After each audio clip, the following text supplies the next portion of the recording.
Thank you so much for coming out to this screening event. My name is Nazli, as Miss Emily mentioned. I've been a resident of Monroe all my life. I grew up going to this library, so it's really special to be hosting this event here today. I'm currently a senior at Rutgers University, where I'm also a leadership scholar with the Institute for Women's Leadership.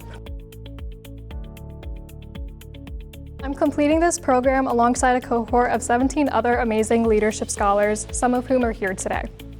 Through this program, we take seminars on women's leadership, participate in a feminist internship.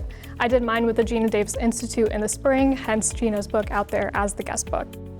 We also have the opportunity to implement a social action project. These projects can take on many different forms, such as workshops, panels, and as we have already seen a little glimpse, short films.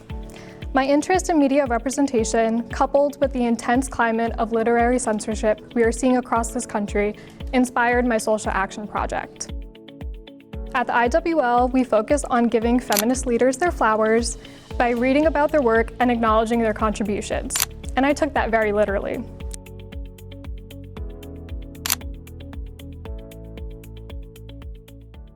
My sister and I, we always have a tradition of watching Abbott Elementary. Every single Thursday, we'll always watch that show. And they had a Christmas episode last year, and there was a young Muslim girl at that school, and she was wearing a hijab just like my mother is today as well. She was talking about how she couldn't be in the Christmas showcase because she doesn't celebrate that.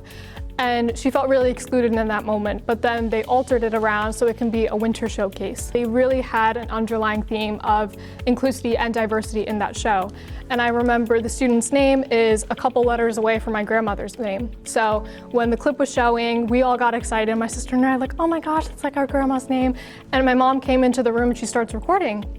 And I thought to myself, seeing that at 19 or 20 years old is way too late. I think it's important that if you have a topic that you're into, like if you like romance or you like fantasy or you're really into thrillers, to start looking more into Black and brown voices, because they do offer a lot bigger of a scope than what you typically are seeing in mainstream media. I definitely think a huge part of it is the next generation. Children's books, even like adult books for when they grow older, if you really think it has a huge message that they can learn from and like grow with, definitely like friends' children, your children growing up, or just like people in schools connecting with libraries, making sure your local library is like stocked with like inclusive and diverse literature is so important too.